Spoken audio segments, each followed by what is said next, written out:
21대 대통령 선거 내일입니다. 여론조사를 통해 민심을 읽어보는 민심콕 시간입니다. 오늘은 K스텔 리서치 원성훈 부사장, 한국사람연구원 정한울 원장 나오셨습니다. 어서 오세요. 네, 안녕하세요. 안녕하십니까. 안녕하세요. 네. 지금 여론조사 결과 공표 못하잖아요. 그래서 저희가 마지막 여론조사를 토대로 얘기를 나눠볼 수밖에 없을 것 같습니다. 먼저 MBC의 마지막 조사 결과 보시겠습니다. 민주당 이재명 후보 46.8, 국민의힘 김문수 후보 37.4, 개혁신당 이준석 후보 9.6%였습니다. 이재명 후보가 오차 범위 밖에서 앞서고는 있는데요. 부사장님 어떻습니까? 지금까지 역대 선거 쭉 보셨을 때요. 이 마지막 조사 그리고 실제 결과 뒤집힌 적이 있습니까? 대통령 선거에서는 뒤집힌 적은 없습니다. 예, 그게 아무래도 그 유권자들이 그 후보자에 대한 정보를 충분히 알고 있기 때문에 그 마지막에 뭐 돌발 변수나 이런 것 때문에 좀 바뀐다거나 뭐 흐름이 좀 다르게 나타난다거나 이런 일은 좀 없는 것 같습니다. 왜 없는 것 같아요, 원장님? 무슨 뭐 법칙은 아닌 것 같고요. 네. 어떤 변수가 생겼을 때 어떤 양진영 모두 최선을 다해서 그 공격과 방어를 하고 있기 때문에 네. 그러니까 기존의 그 격차가 크게 변동하지는 않는 것 같습니다. 아니 근데 지난 20대 대선 때 보니까 대부분 마지막 여론조사에서 윤석열 당시 국민의힘 후보가 앞서 있었잖아요. 결과는 안 바뀌었는데 이 0.7% 굉장히 작은 차이였거든요. 네. 그러면은 우리가 알 수 없는 공표 금지 기간 동안의 여론 동향이라든지 지지율 변동이라든지 어떻습니까? 큽니까? 아니면 뭐 비슷합니까? 흐름이 어때요? 흐름이 예. 조금 다른 것 같습니다. 그러니까 예를 들면 총선 같은 경우에는 그러니까 지역구에 현역 의원이 있으면 그 정치 심리 추격하는 그런 양상에서 마지막에 바뀌거나 이제 그럴 수가 있는데 그 대통령 선거의 경우에는 물론 이제 큰 변수가 발생을 하면 바뀔 수 있겠지만 그렇지 않는다 그러면 그동안의 흐름을 그대로 쭉 이어가는 그런 형태가 되는 것이 일반적인 것 같습니다. 원장님은 어떻게 분석하세요? 근데 이제 저번 대선은 좀 예. 특별했던 게 그 공표 금지 기간 중에 단일화가 있었잖아요. 그러니까 사실은 큰 변수가 그랬네요. 있었던 셈이고요. 네. 그래서 그 당시에 여론 변동은 저는 있었다고 보고 당락이 바뀌지 않았을 뿐 사실은 여론의 변동 요인은 있었던 선거였다. 저번 대통령 선거는 그렇게 말씀드릴 수 있을 것 같습니다. 마지막 날 단일화 있었잖아요. 네. 그러니까 저희가 여론조사를 해서 결과를 알 수는 없었지만 어쨌든 그 영향이 꽤 있었을 거다. 지금 원장님 이렇게 보시는 네. 거네요.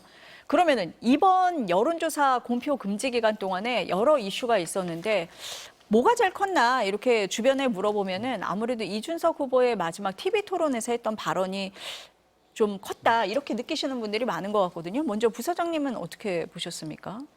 사실 이게 이제 득표율에 어떤 영향을 미칠지는 뭐 선거 결과를 보면 알 수 있겠지만 제 생각에 이 기존에 지지했던 이준석 후보의 어떤 지지층들이 뭐 이재명 후보나 김문수 후보 쪽으로 가기는 쉽지 않을 거다. 오히려 뭐 투표를 안 하거나 좀 그럴 가능성은 좀 높지만 그 양 후보에게 뭐 유리하다, 이렇게 어느 한쪽으로 갔다 이렇게 이야기하는 건 좀 어려울 것 같아요.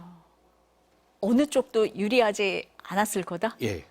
원장님 어떻게 보세요? 이거 뭐 실제로 이제 표의 어떤 이동으로 보면 뭐 부사님 말씀대로 어느 한쪽으로 일방적으로 득이 되거나 해가 되지는 않을 것 같다라는 말씀에 동의는 하고요. 근데 이제 다만 저거는 있는 것 같아요. 그러니까 선거 막바지에 그러니까 후보 단일화에 대한 기대감이 커지면서 사실은 그 기대감이 커진 거는 이준석 이준석 후보에 대한 지지율과 김문수 후보에 대한 지지율이 동시에 이렇게 상승하는 분위기였기 때문에 그러면서 이제 후보 단일화에 대한 기대감도 커지고 뭔가 변수가 생기는 그런 추세였는데 그런 어떤 이재명 후보의 어떤 상승 기세에 뭔가 이제 좀 찬물을 끼얹는 듯한 계기였다라는 점에서 그런 점에서는 저는 이재명 후보한테 상당히 좀 득이 되는 방향으로 작동하지 않을까 그렇게 생각을 하고 있습니다. 김문수 후보한테는 그렇게 득이 안 되고 이재명 후보에게는 좀 득이 됐을 수도 있다 이렇게 그러니까 보시는 전체적으로 거예요? 사실은 비명 후보들이 지금 동시 상승하는 분위기였기 때문에 그 추세가 계속 가는 게 이제 김문수 후보한테도 유리했을 거라고 생각이 드는데 어쨌든 그 중에 한 축을 담당했던 이준석 대표가 이제 기세가 꺾이는 이런 영향을 미쳤기 때문에 저는 전체적으로 분위기나 어떤 선거운동의 기세로 보면 오히려 좀 이재명 후보한테 좀 득이 되지 않을까 좀 그런 생각을 해봅니다. 동의하십니까, 부사장님? 그거는 저는 결과를 봐야 될 것 같습니다. 사실 알 수가 되게 없거든요. 네. 어려운 부분이기도 네. 하고요. 그러면은 이준석 후보가 어쨌든 저희가 요 금지 기간 전에 봤을 때는 좀 상승세를 탄 거는 맞거든요. 네. 그러면은 원장님 보시는 대로 상승세가 일정 부분 좀 영향을 받았다라고 보십니까? 결과 봐야 돼요, 이것도? 결과를 봐야 되겠지만 가장 이게 예상보다 좀 약간 더 심각한 문제는 심각하다기보다 네. 그 재미있는 부분이라고 해야 될까? 그 10% 15% 룰이 있지 않습니까? 네. 그러니까 국고보조금을 받느냐, 그렇죠. 절반만 받느냐 여기에는 큰 영향을 미칠 것 같습니다. 동의하세요? 그러니까 그거는 다시 말하자면 이준석 후보의 어떤 지지율의 변동 요인은 된다. 그게 이제 뭐 이재명 대표나 혹은 김문수 후보한테 어떤 영향을 미칠 거냐에 대해서는 사실은 불확실성이 있지만 최소한 이준석 대표한테는 플러스 요인은 아닌 것 같다 이렇게 볼 수 있을 것 같습니다. 그럼 두 번째 이슈 한번 볼게요. 유시민 작가 발언이요. 김문수 후보 배우자에 대한 발언, 이건 어떤 영향이 있었을 거라고 보세요, 부사장님? 그 이재명 후보 같은 경우에는 그 반드시 투표하겠다는 그 지지층에서 응답이 다른 후보보다 계속 높게 나왔었거든요. 여론조사를 쭉 보면 이제 그거를 저희가 보통은 지지 강도가 세다, 높다 이런 식으로 표현을 합니다. 그래서 이재명 후보의 득표율에는 큰 영향이 없을 텐데 오히려 그 김문수 후보 지지층에서는 좀 더 결집을 할 수 있는 그런 플러스 요인은 될 수 있다. 하지만 그 크기가 그렇게 뭐 판세를 전혀 바꾸거나 그렇게 하기에는 좀 굉장히 역부족이다. 뭐 이런 생각이 듭니다. 어떻습니까, 원장님? 뭐 저도 부사장님 의견에 동의를 하고요.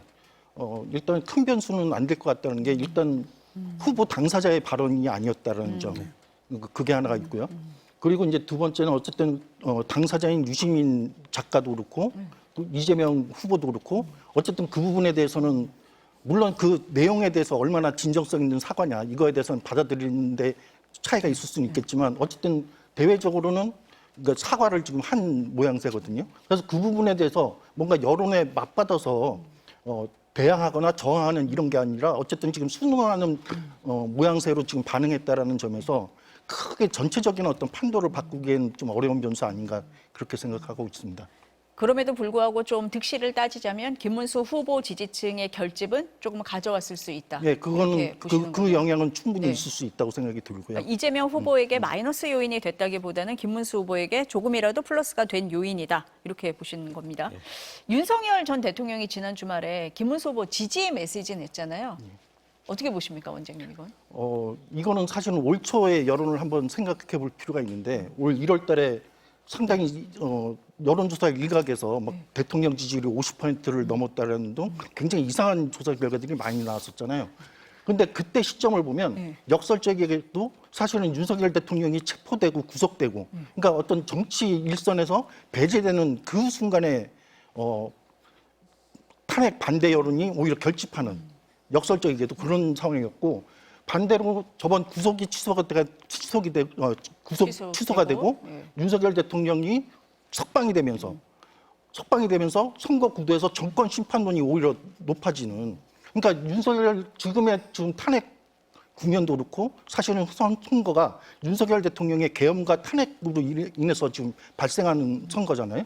그래서 사실은 윤석열 대통령이 부각되는 순간에 그거는 김문수 후보나 국민의힘 쪽에는 마이너스 요인이 되는 그런 역설적인 상황들이 보여졌다고 생각이 들고 그래서 이번에 윤석열 대통령의 어떤 그 김문수 후보 지지는 사실은 중도층이 그 탄핵에 대해서 굉장히 일관되게 반대 의사, 탄핵에 대한 찬성 의사를 보여왔기 때문에 윤석열 대통령의 어떤 그 지지 선언은 오히려 저는 마이너스 효과를 가져올 거다 그렇게 좀 예상하고 있습니다.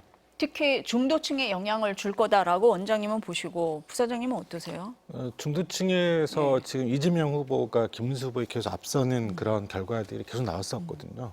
저는 중도층에서도 이런 것들이 변화는 없을 거고 그 원장님 말씀하신 것처럼 그 김문수 후보에게 이 안건만 놓고 본다고 한다 그러면 그 실이 더 많지 득이 될 건 없다. 예, 그렇게 보고 있습니다. 근데 윤석열 전 대통령이 김문수 후보 지지한다고 하니까 김용태 비대위원장이 국민의힘 근처에 얼씬도 하지 마라 이러면서 선을 긋고 있잖아요. 네. 김용태 비대위원장이나 국민의힘 일부 의원들이 이렇게 하고 있는 발언이 그러면은 윤 전 대통령 좀 지지를 깎아먹는 걸 보완한다고 해야 될까요? 그런 측면도 있습니까? 저는 없다? 일단 당에서 이게 도움이 안 되니까 그런 이야기를 했겠죠. 저는 그렇게 생각을 하고 네. 그 뭐 당에서 이런 뭐 저런 이야기를 하더라도 그거를 지금의 형태를 바꾸기에는 뭐 저는 역부족인 것 같습니다. 그런 얘기를 하는 게 그닥 도움은 네. 되지 않는다. 추세를 바꾸기에는 지금 쉽지 않은 상황이다. 네, 이렇게 그렇습니다. 보시네요. 사전 투표율 어떻습니까? 지금 34.74%로 마감이 됐거든요. 네. 첫날은 굉장히 열기가 높았는데 두 번째 날 보니까 조금 꺾여서 지난 20대보다는 조금 낮았어요. 네. 어떻게 보세요? 그 사전 투표율이 예. 굉장히 그 증가한 게 사실이고요. 그러니까 지난번 대선이 굉장히 역대급이었는데 이 정도 사전 투표율도 굉장히 높다고 생각을 합니다. 높죠. 두 네. 번째니까요. 예. 그리고 단순하게 투표율이 높은 게 중요한 게 아니라 전체 투표자 중에 사전 투표자가 차지하는 비율이 몇 프로냐. 그러니까 지난 대선이 47%였거든요. 당일 투표 53%였고 그런 부분은 굉장히 높은 건데 뭐 이 정도면 제가 생각하기에는 아주 높다고 생각을 하고 근데 전체적으로 투표율이 어떻게 될지에 대해서는 저는 조금 낮아질 수도 있다. 예, 좀 그런 생각이 들어요. 아, 왜요? 그 사실 지난번 대선이 그 역대급 접전이었거든요. 그런 접전의 선거에서는 투표율이 올라가지만 이번에 뭐 누가 당선이 될지 모르지만 아직까지 여론조사나 이런 걸 보면은 좀 차이가 좀 나기 때문에 투표장으로 가는 분들이 조금 더 줄을 수 있다. 예, 그렇게 생각을 합니다. 원장님은 사전 투표율 34.74% 어떻게 보십니까? 저도 첫날에 그 추세는 네. 못 미쳐서 그거보다는 좀 낮아지긴 했지만 사실은 저번 대선의 사전 투표율이 정말 역대급으로 높았던 거기 때문에 요번도 지금 사전 투표율이 지금 낮다고 볼 수는 없다고 생각을 하고요. 그래서 어쨌든 탄핵이나 이런 국면 하에서 뭔가 이제 참여를 해서 자신의 주권을 행사하겠다 이런 게 반영돼 있는 결과라고 생각은 들고 근데 이제 다만 저번 대선이나 저저번 대선에 비해서 더 높아질 거냐 떨어질 거냐 예상을 한다면 사실은 저는 더 높아지긴 힘들다 생각을 하는 게 첫 번째는 2017년도 대선은 촛불 시위의 어떤 참여 열기가 투표로 이제 이어졌던 이제 그런 선거였고 그리고 저번 선거는 말씀하신 것처럼 상당히 이제 양 후보의 어떤 경합도가 굉장히 치열했던 선거이기 때문에 양쪽 모두가 이제 그 투표장에 가야 될 동기가 굉장히 왕성했던 이런 선거라면 사실은 이번 선거는 이번 촛불은 지난 촛불에 비해서 사실은 시민들의 참여가 좀 상대적으로 약했던 점이 있고요. 그리고 두 번째 어쨌든 지금까지의 어떤 선거 여론조사 구도를 보면 양쪽의 격차가 제법 있는 걸로 지금 보여지거든요. 그래서 경합도가 예전만큼 그렇게 치열하지 않다. 이런 점들을 고려할 때 사실은 저번 대선이나 저저번 대선에 비해서 투표율이 더 높아진다라고 예상하기는 쉽지 않다. 이렇게 보고 있습니다. 그 사전 투표율을 보니까 전남이 가장 높았잖아요. 56.5%, 대구가 25.63%로 가장 낮았어요. 그런데 전남은 지난 20대 대선보다 더 높아지고 대구는 더 떨어졌거든요. 어떻게 봐야 됩니까, 원장님? 지금 그 한국리서치에서 이번 사전 투표율에 대해서 이제 보고서를 하나 냈는데요. 그 내용을 보면 이제 두 가지 상충된 흐름이 확인이 되는데 사전 투표와 관련해서 하나는 지금 말씀드린 것처럼 민주당 지지세가 가는 강한 호남 쪽에서 이제 사전 투표율이 상당히 높고 그리고 이제 국민의힘 지지세가 강한 대구 경북 지역에서 사전 투표율이 굉장히 좀 낮아지는 이런 추세가 있었고 그러니까 이걸 놓고 보면 사실은 보수의 이제 투표 참여가 지금 약화된 경향을 하나 보여주고요. 근데 동시에 또 어떤 경향이 나타나냐면 이전 윤석열 후보에 대한 지지율이나 저번 지방선거에서 국민의힘 지지율이 높았던 지역에서 사전 투표율이 지금 상당히 높아진 걸로 보이거든요. 그러니까 그렇게 보면 한편에서는 보수의 어떤 중심지라고 하는 TK 지역에서는 사전 투표가 지금 낮아졌지만 전체적으로는 윤석열 후보나 국민의힘 지지세가 강한 지역에서도 사전 투표를 제법 지금 사전 투표율이 상승한 그래서 이게 서로 상충된 어떤 경향이 지금 상쇄를 하는 네. 이런 경향이 나타나서 지금 사전 투표율만 가지고는 사실은 어느 쪽이 더 결집했다 이렇게 말씀드리기는 조금 어려운 상황 아닌가 생각을 합니다. 그러니까 지역으로 보면은 민주당 강세 지역에서 사전 투표율이 높았기 때문에 유리한 거 아니냐라고 볼 수 있지만 그렇지 않은 부분도 있다는 게 원장님 말씀이신 것 같은데 부사장님은 어떻게 분석하셨어요? 일단 호남에서는 좀 그런 게 있는 것 같아요. 그러니까 지난번 대선에서 이재명 후보가 민주당 후보로 나와서 아깝게 패배했기 때문에 좀 적극적으로 투표를 해야 되겠다는 그런 생각이 훨씬 더 강한 것 같습니다. 그래서 그런 것들이 사전투표로 이어진 것 같고요. 그 사전투표를 하시는 분들이 본인의 투표 성향을 좀 더 명확하게 드러내려고 하시는 분들이 좀 더 많다고 생각을 하거든요. 그래서 그런 부분이 나타났고 대구 경북 같은 경우에는 뭐 지난번 대선에서 최종 그 투표율은 그렇게 낮지 않았거든요. 그러게요. 예. 이제 그런 걸 감안한다 그러면 당일 투표가 더 높아져서 전체적인 투표율은 지난 대선보다는 낮지만 어느 정도까지 갈 수는 있다. 좀 그런 생각도 좀 듭니다. 그러니까 부사장님 보시기에는 대구 경북 지역이 이번에도 지난번과 마찬가지로 본투표율은 높을 거다. 예. 이렇게 보시는 거예요? 어떻습니까, 원장님은? 그거는 저는 조금 지켜볼 필요가 있다고 생각이 드는 게 그러니까 네. 사실은 이제 본투표 성향이 유지되는 거냐 이제 그럴 가능성도 분명히 있고요. 그래서 전체적인 투표율이 대구 경북의 저번 선거하고 크게 떨어지지 않을 가능성도 있지만 또 하나는 저거 있거든요. 그러니까 이번 선거가 역시 이제 탄핵을 거치는 탄핵에 대한 어떤 심판 선거이기 때문에 근데 탄핵에 대한 찬반 투표 비율을 놓고 보면 사실은 대구 경북 지역도 초기에는 상당히 이제 탄핵에 찬성하는 여론이 제법 있다가 올해 들어오면서 이제 다시 이제 탄핵에 반대하는 반대. 여론으로 이렇게 변화되는 측면이 있었고 제법 대구 경북 지역에서도 지난 계엄 선포에 대해서 부정적으로 생각하는 여론들이 자리 잡고 있기 때문에 이런 분들은 사실은 갈등인 거죠. 자신이 지금까지 지지했던 정치적 성향과 또 윤석열 대통령과 국민의힘이 했던 계엄에 대한 어떤 반대 이런 어떤 태도가 이제 충돌을 하면서 사실은 그게 이제 투표에 대한 소극적 참여로 이어질 가능성도 배제할 수가 없고 만약 그렇게 된다면 사실은 지금 사전 투표에서 나타난 낮은 투표율이 본 투표에서도 대구 경북 지역이 이전 선거에 비해서 낮아질 가능성도 저는 존재한다 이렇게 말씀드리고 싶습니다. 국민의힘에서 얘기를 할 때는 이번에 사전 투표율이 영남권에서 낮았던 건 부정선거 음모론 때문에 나가지 않은 거다라고 얘기를 많이 하고 있는데 그거에 더불어서 원장님이 보시기에는 투표를 유보하는 층이 있을 수 있다 이렇게 네. 보시는 겁니까? 네. 어떻습니까? 교수님? 뭐 어느 정도는 예. 그 원장님 의견에 이제 동의를 하고요. 그런데 특히 이제 뭐 보수 유튜버들이나 뭐 이렇게 이야기를 하면서 사전투표에 대한 여러 가지 의혹이나 이런 것들이 제기되고 있는 부분이 분명히 대구 경북 지역의 투표에 영향을 미치는 것으로 보여지고요. 대신에 이번에 사전투표율이 좀 많이 낮다 그래서 본투표가 이전보다 낮지는 않을 텐데 합쳐보면 원장님 말씀하신 것처럼 이전보다 조금 더 낮을 가능성은 충분히 존재한다고 생각하고 있습니다. 그런 요인들이 지금 작동을 한다. 네. 이번에 TV 토론은 어떻게 보셨어요, 부장님? 저는 TV 토론에 대해서 유권자들의 관심도 떨어지고 뭐 후보자들도 딱히 잘해 보이진 않고 뭐 그런 역대급의 TV 토론이 아니었나. 예.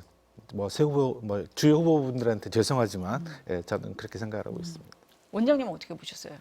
그러니까 이번 TV 토론이 이제 유권자의 기대에 못 미쳤다라는 점에서는 뭐 같은 의견인데요.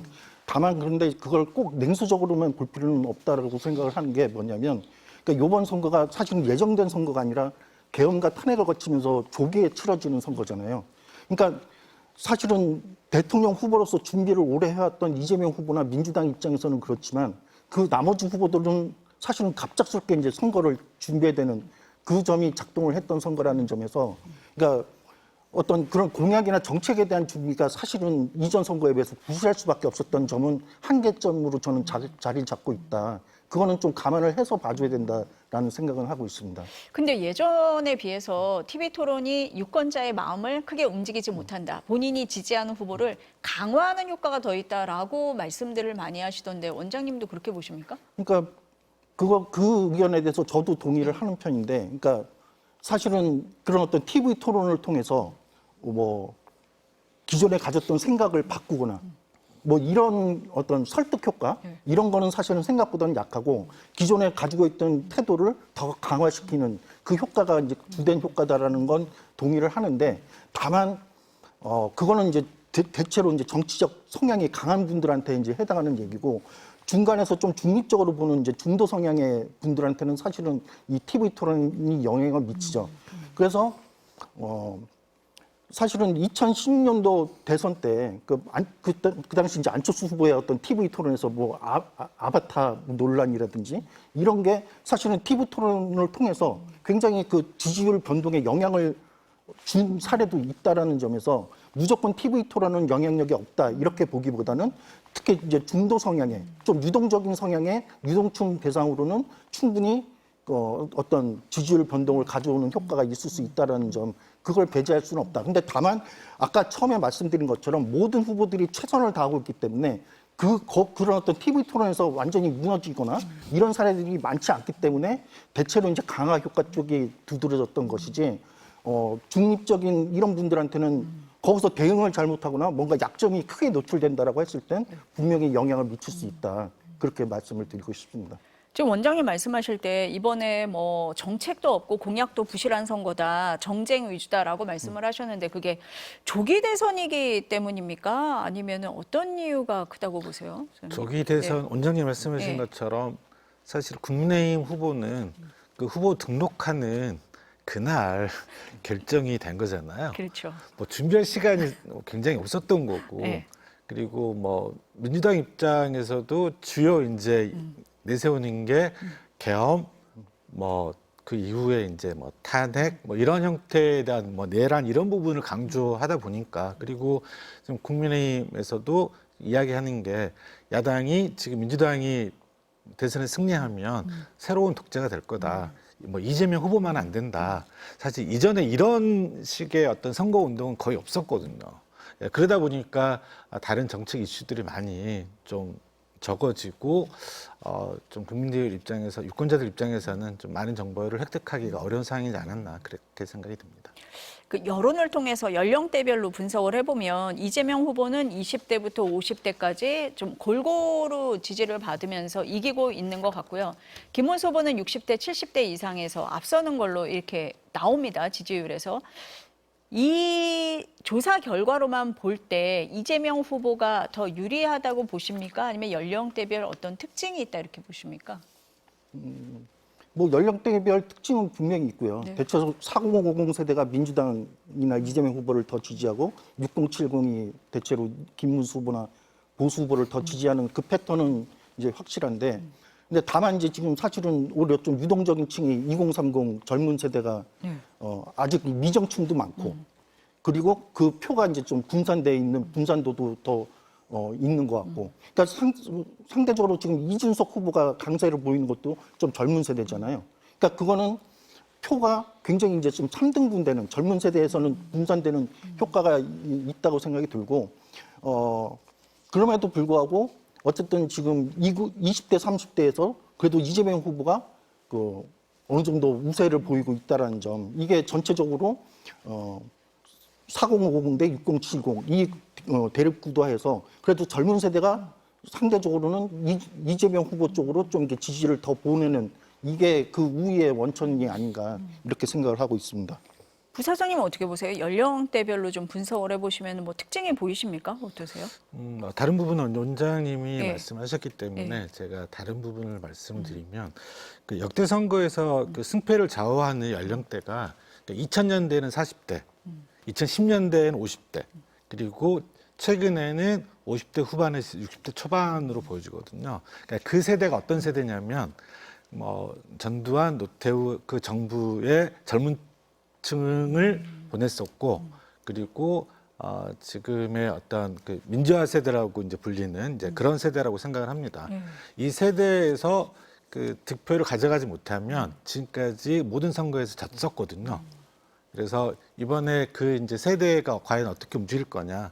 근데 현재까지는 그게 이재명 후보 쪽에 좀 더 가 있다. 좀 이런 생각이 들고, 이걸 과연 뒤집을 수 있느냐, 김문수 후보가. 그러기에는 굉장히 좀 역부족이지 않나, 그런 생각이 또 좀 듭니다. 지금 부사장님은 50대 후반부터 60대 말씀하셨는데 아까 그래프에 보니까 60대가 눈에 띄더라고요. 지금 김문수 후보가 조금 앞서는 걸로는 돼 있는데 보면은 3%포인트밖에 차이가 나지 않거든요. 예. 그러면 이번에는 60대가 초박빙일 수 있다. 좀 눈여겨봐야 되는 연령대다. 이렇게 보시는 겁니까, 네. 지금?